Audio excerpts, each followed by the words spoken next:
What's up guys, Chase Oliver here, bringing you another video to my channel. Today I'm going to be reviewing New Japan Pro Wrestling's Wrestle Kingdom 12. Live from the Tokyo Dome on January 4th, early in the morning if you're an East Coaster. But see, that's why West Coast is the best coast, because I only have to watch this at 12, and I went to bed at like 5:30. Ugh. 6. I can't even remember what time it was, man. I just remembered I was tired. I was going to do a live review for this show, but I was just too tired to do so. So I just said, I'll do it tomorrow. But then scheduling complex came, so I'm just going to do a vintage, old school, hey, I'm going to sit here and talk to you guys review. So let's just have fun with it. Here is my Wrestle Kingdom 12 review. Now, I will say, when it comes to Wrestle Kingdom 12, this is probably one of my personal favorite events to watch from New Japan, mainly because Wrestle Kingdom 12, it is their Super Bowl.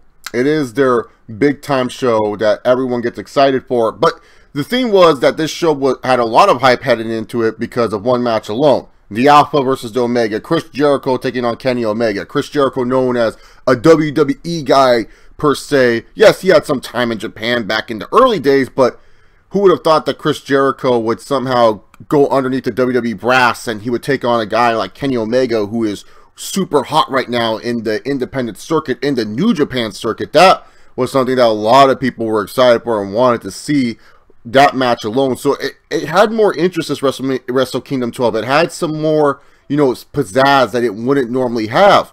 But the Wrestle Kingdom 12 delivered. The New Japan gets some new fans. Well, let me just go off and say that I do got some negatives to start with this show. And I hope a lot of people, and I know when it comes to New Japan, a lot of people are sensitive to it. A lot of people hold it close to their chest, to their heart. They don't like hearing bad things about their product. And I'm just going to say, if anyone on this video, watching this video, thinks I'm some WWE nut hugger, go watch all my WWE reviews and you'll see that I'm not some WWE nut hugger. I trash WWE a lot, and I mean a lot. I am just someone that is doing a review. A review is where you critically analyze a show for its faults and for its good things as well. If you cannot handle that, go watch someone like Meltzer, who is going to probably praise the shit to Thigh Kingdom Come. But if you want someone that is going to give you an analyze and their own based opinion review, and they're giving good points out there, then stay. That's all I really want to say, because I know with a lot of New Japan fans, at least in my past experience, they really don't like when someone criticizes their show, or at least tries to have fun talking about New Japan Pro Wrestling. And I feel like wrestling as a whole, you should have fun talking about it. First off, some major complaints though that I had about the show, and these are my two major ones about this show. First, the presentation of the show was very lacking. Like, Wrestle Kingdom is their WrestleMania, is their Super Bowl, is their big show of the year. You could have fooled me.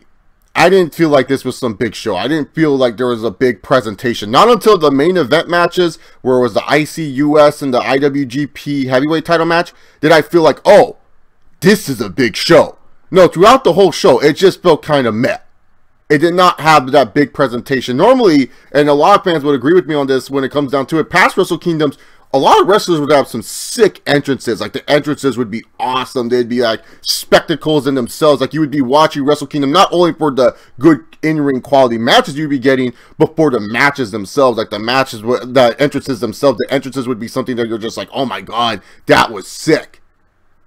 Minus maybe Marty Scurll, no good entrances. Like, Okada came out to the same entrance he's been coming out for the last 4 years with the reign of Yen falling down. It was kind of lame. The presentation overall was lame, and it kind of brought down the show a little bit. I mean, when a show doesn't feel like a big deal, it kind of hurts a little bit, in my personal opinion. Like I said, thankfully for the last 3 matches, they saved that, and they made it feel like a big deal with those presentations. But when it came down to it, overall, it was just kind of like, I don't know, like the whole, from the beginning of the show up until the 3 main matches, it was just kind of like a, hey, here's a New Japan show. Have fun watching it. It didn't feel like their WrestleMania, their Super Bowl, and you know, it didn't feel like a Wrestle Kingdom from the start. It had the name on it. It had it plastered on, but it just didn't feel like it. The presentation was off, at least in the beginning of the show. And then another major complaint that I have that I'm pretty sure I'm going to get flack on, and I don't really care if I do because this is how I feel. I felt some of the matches went way too fucking long. And what I mean by that is, we had no match that went under 10 minutes on this card. The shortest match on this card was 14 minutes and 52 seconds without entrances. That's way too long for matches. Not every match needs to be about 20 minutes long, 15 minutes long. That's way too long. I understand if it's a blood feud. I understand it's a fatal 4-way or a gauntlet match. You need to at least 15 minutes to tell a story. Go right ahead. But when it comes down to it, a lot of the matches felt long. And it made the show drag. And it made me tired. It takes a lot out of you watching a lot of matches, especially if you're getting invested in them. A lot of the matches I did get invested into, and that's a good thing. You would say, well, Chase, if you were invested in a lot of the matches, that's a good thing, right? That they were so long. No! Sometimes you want the matches to end. Sometimes you're just like tired of it. And sometimes you get sick and tired of seeing wrestling. You're just like, holy shit, can a match just be done quick? It's called pacing. You need to pace the show out. You need it where the show is paced well. You don't need it where every match is epic and awesome, because it drains you. It makes you tired before you get to the main matches that are supposed to be epic and awesome. It's fine if you have a great opening match, and then you have a match in the middle of the card that is awesome. But when it comes down to it, New Japan made every match so dang long, it made so many people tired. And I guarantee you that this show could have been cut down a few minutes, and it would have been a lot better for it. In my personal opinion, I felt that this show was a little bit too long. And especially because New Japan is not like WWE, and for, you know, a casual perspective of someone maybe watching this, you know how much tiring it is that they don't get a break? The only break that they got was a screen where the English commentators could not talk about what was going on in the future for New Japan because they couldn't read the Japanese subtext. That was the only break they had. They don't have backstage vignettes. They don't have funny little goofy skits or promos to kind of take you down a little bit. It's just, here's the that match is over. Here's the next match. Here's the next match. Here's the next match. It's taxing. It really is. And I know some people are going to laugh and be like, it's taxing watching wrestling. But, you know, sometimes you get emotionally involved. It's just like when you watch a sport, you get tired after watching that shit. Yeah, so when it comes down to it, guys, I felt that the matches were just a little bit too long, and a lot of them could have been cut down a little bit. But some positive about this show that I will say is that I felt like most of the match winners were the right people to go over here. That's a rare quality that you could say about a wrestling pay-per-view, when you feel like the match winners are the right people. A lot of the big-time matches did deliver and felt like big-time matches. If you're a fan that only focused on the in-ring action, this was probably a great show for you. Those are some positives to look at when you look at this card, was that, you know, I felt overall the card match-wise delivered. So let's talk about this card, shall we, when it comes down to it. First off, we kicked off with Roppongi 3K defending their IWGP Junior Heavyweight Tag Team titles. Boy, was that a mouthful. Say that 5 times fast. IWGP Junior Heavyweight Tag Team titles. IWGP Junior Heavyweight Tag Team titles. IWGP Junior Heavyweight Tag Team titles. IWGP Junior Heavyweight Tag Team titles. IWGP Junior Heavyweight Tag Team titles. Jesus, such a mouthful. Defended their belts against the Young Bucks. Matt Jackson looked like he suffered a back injury in this match. It looked real to me, man. And I know, because I have a bad back myself. You know, I don't mess with back injuries, and that looked legit, man. He didn't seem like he was very comfortable in the rest of that match. But, you know, I will say, when it came down to it, for a Young Bucks match, this is the first time I've seen a Young Bucks match actually tell a very solid story. I'm being dead honest here. If anyone says that Young Bucks tell a very solid story, no. The Young Bucks are good car crash wrestlers. I will watch a Young Bucks match just for fun of it, because I know at least there's going to be some crazy action and flips and super kicks and bullshit. But when it comes down to it, you cannot tell me Young Bucks know how to tell a fucking story. I don't know what it was. I don't know if they're trying to prove that they can wrestle a certain style to some people. I don't know if it was because of Matt Jackson's injury. But I thoroughly enjoyed this opening match. Now, I'm not like a Young Bucks fan all of a sudden. No.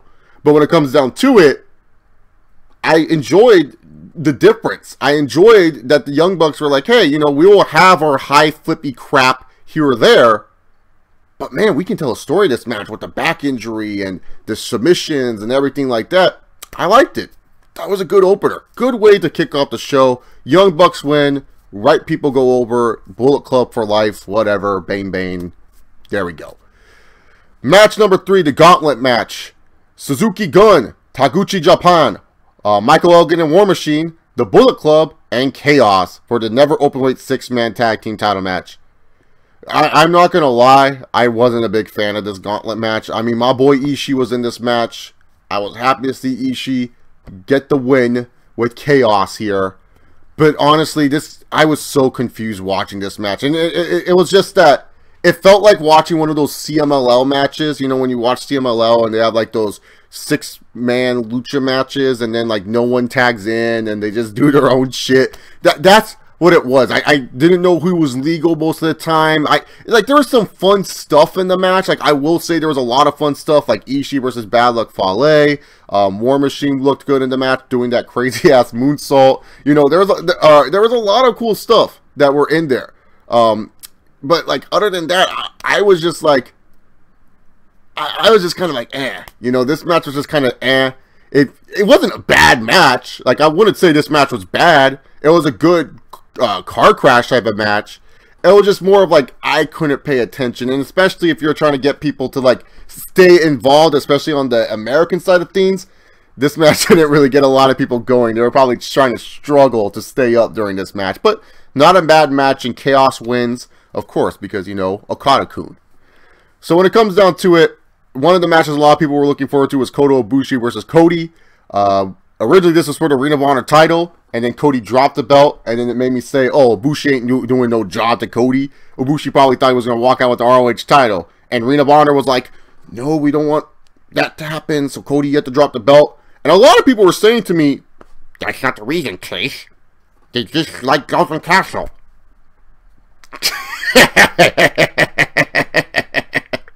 Oh, try to tell me that with a straight face, because Ibushi was doing no job to the American Nightmare tonight, brother. Ibushi was like, hey, fuck no.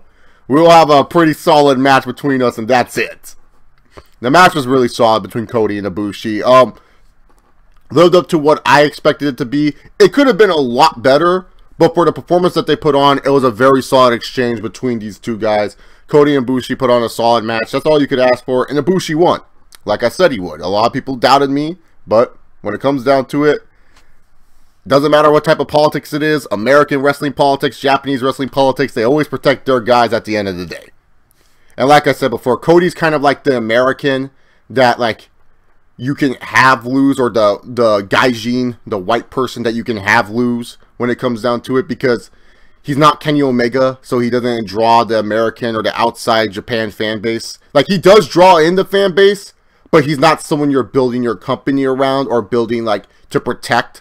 So you could have him lose because you already have your guy in Kenny Omega, if that makes any sense. He's kind of like the protector for Kenny Omega. Like, oh, we need the Japanese to be an outsider, send Cody out there. You know he's going to get a good match with that person, and you know that he's going to do the job. And hey, eventually, at some point, Cody will be cool enough, and then they will be like, okay, Cody, you did that. Now it's time to put the title on you. So there you go. I'm already going to tell you guys now. I'm going to mess up with the pronunciation of Los Ingobernables de Japan. So I'm just going to be a mark and call him LIJ, taking on the Killer Elite Squad for the IWGP Tag Team titles.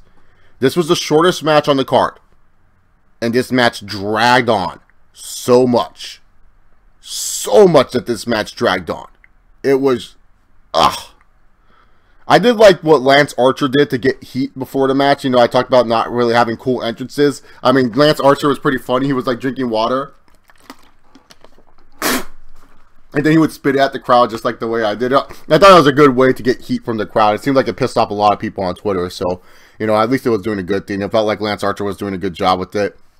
But yeah, no, this match, I thought it would be much better than it was. You know, I was really saying that this was one of the sleeper matches of the card. It probably was a sleeper match because I saw a lot of people on Twitter saying, like, who else here is fighting to stay awake during this tag match. So it was a sleeper match for sure.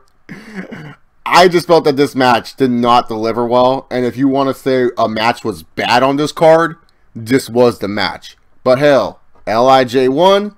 I knew that was going to happen. You got to make Naito's group look good, so that way Naito looks good before the main event. Good stuff. Gotoh versus Suzuki for the Never Openweight Championship. I don't give a fuck what anyone says. This was my match of the fucking night. This shit was awesome. I love the never open weight. They always deliver. It's a constant theme. You know that these guys are going to hit hard. You know that they're just going to do a bunch of crazy stuff with their elbows. Like, I love hard-hitting matches like this. This match was fucking awesome. And if you did not see this match, you got to see this match. The way they started out the match where pretty much Gotoh should have given up. Suzuki was kicking his ass during the match. It was sickening to see Suzuki just like toy with Gotoh, and then Gotoh got the freaking warrior spirit and he wouldn't give up. Oh, it was like watching an old school wrestling match. That's why I love the never open weight championship. These guys always wrestle like it's an old school wrestling match with some new school strong style type of flavor here. But I will say that the story was excellent in this match. And then at the end too, Suzuki had to shave his head, and instead of letting someone else shave his head, he grabbed his own chair. His own fucking chair. He didn't want to sit in the chair that Gotoh set up for him. He wanted his own chair. He got his own razor and he shaved his own head. What a fucking beast. You want to talk about being a fucking man, handle your own shit. And at the same time, it showed how embarrassed Suzuki is of losing this match. Suzuki is embarrassed that he had to lose the match, so he's just going to relish in the embarrassment, and he's going to come back even more pissed off. Good shit. Match of the night. Not even a question for me. Yeah, I mean, there was a lot of other good matches on this card, but this was match of the night for me. Fatal 4-way for the IWGP Junior Heavyweight Championship. The Villain Marty Scurll defending against Hiromu Takahashi, Kushida, and Will Ospreay. I will say, man, Will Ospreay has improved a lot since that Ricochet match that went viral and stuff like that. He's much more polished in the ring. He's very much more clean. His balance is off the charts. This guy's really good. A lot of the guys in this match were really good. I felt that all four men delivered. This was a fun match. This was a fun little, hey, let's just do a bunch of random shit. False finishes. I felt it went on a little bit longer than it needed to. In my personal opinion, there was times that it could have ended. And then ultimately, too, if I were to say there was a wrong guy who won tonight, I would probably say it's Ospreay. Because I'm not trying to be rude to Will Ospreay here. He's a great performer. He definitely deserves the Junior Heavyweight Championship. I felt that if it was just Ospreay versus Scurll in the one-on-one match, it would have been a good story, and I definitely felt that if this was in the States, and even better, the UK, that this would have been the right decision. But I felt even the Japanese fans were with me that it was like kind of like when the match ended and Ospreay won, it was kind of like, huh, okay, yeah, it's Ospreay, but I really wanted Hiromu to win. Like, I felt Hiromu should have won that match. He was great in this match. The fans were a lot, and Kushida was good too. I love Kushida, Time Splitters, baby. But when it comes down to it, Hiromu was amazing in this match. He was so much fun to watch. I was like, oh, this guy should win. When he was doing those sunset flip bombs, I don't like the spot, but dude, when he was doing that, oh, I was getting hyped. You know it's good when someone's doing a spot I don't like and I'm getting hyped for it. Yeah, I just kind of felt, like, congratulations to Will Ospreay. I definitely think you deserved and earned the IWGP Junior Heavyweight title. But I don't think you were the right guy tonight. I feel like Hiromu should have been the guy. And I think the Japanese fans agreed with me because Ospreay won, and normally you get a good, exuberant cheer and stuff like that. And they were like, good for you. That's all I got to say. Nothing against Will Ospreay. No hating on the guy or anything like that. He did wonderful in this match. Like I said, he just didn't feel like the right guy tonight. And then came down, every title was changing, so I kind of knew that since every title was changing hands, that none of the three main belts were going to change hands. I had this feeling. I knew that this wasn't going to happen tonight. And especially, I don't know why people thought, we'll get to that a little bit later on. But it's time to talk about Tanahashi versus who? Jay White. Jay White used to be a young lion that used to watch Tanahashi all the time, and he wanted to see the ace come back. And I said to myself, they're doing this match because they need to build up another outsider just in case if a Kenny Omega leaves or if they can't secure Cody for a long term or so-and-so, because they need to have their outsiders. Outsiders help New Japan out. The John Jay, or I don't know why I said John Jay, the Jay White has a look to him. I mean, I feel like if he was in like 2008, he definitely would be one of the Chase Oliver favorites because he's like some angsty character and stuff like that. But this match, not the best Tanahashi match you will see. This is the best Jay White match I've seen, but I don't know if that's a good thing. You could tell Tanahashi's not 100%. A lot of people thought that he would drop the belt here because of his injuries and everything like that. And I said, no, he's not losing at Wrestle Kingdom because, let's be real here, brother. Tanahashi lost the last 2 Wrestle Kingdoms. He needs to look good still, dude. He still cut one of the best wrestling promos ever where he told Okada, you're not the man yet. I'm still the man here. So when it comes down to it, Tanahashi's the ace. He's the ace for the reason. He's not losing to Jay fucking White. But man, this was no bueno. And I mean, I'm going to be honest here. My eyes were so heavy. I was like this during the match. I missed the ending to the match, so I went back to watch this match. And I was like, oh, maybe if I'm not so tired, this match would be a lot better. It was worse. I feel like the tired experience made the match feel a lot better. What can you do? But hey, the ace won. That's all that matters. And like he said to Okada, he's still the man here, bitch. Still one of my favorite promos ever in wrestling is freaking Wrestle Kingdom 9. You guys gotta watch this. Like, watch Wrestle Kingdom 9. Okada and Tanahashi had their match. Tanahashi beats Okada. Literally, Okada adds insult to injury. Tanahashi grabs the mic. He just tells Okada, you ain't the man here. I'm still the man. Get back in line. It's such a great promo. It's like so savage too. It's like, you just beat the guy. Can't you let the guy like breathe a little bit, Tanahashi? Tanahashi's like, nah, fuck you. Yeah, but Tanahashi won. I don't know if there's any more LOL Tanahashi wins memes, but it would call for this one. And then up next, it was the main match everyone was looking forward to. The Alpha versus the Omega. Jericho versus Kenny Omega. And a no DQ match. This match was definitely a match that was really good. Probably second best match of the night. Definitely either maybe the first best match. Just depends on how you grade your matches. But this match was really good between the guys. I wouldn't say it was the best Kenny Omega match I've seen. And I definitely wouldn't say it was the best Jericho match I would have seen. I don't know what Uncle Dave is giving this match. But I don't think it topped the Dominion match between Okada and Omega. That's just me personally. I don't know what Uncle Dave is giving this match. But this was a good match. Hard-hitting match. The pace was unreal that Jericho was going for in this match. And just the stuff that these guys were doing was a good hardcore. Like, I felt this was a blood feud. And this wasn't, like, this literally just started on Twitter. This feud started on Twitter. And it was just seemed like this was like a blood feud. These guys were, like, letting out all their anger on each other. Man, I felt like these guys legit hated each other. And it was good. I enjoyed what these guys did with each other. It was good business by both men.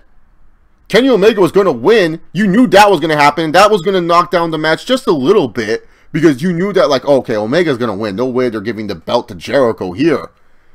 But when it came down to it, it was like, how are they going to get Omega to win? How are you going to get people invested in Kenny winning this match? They did a good job here.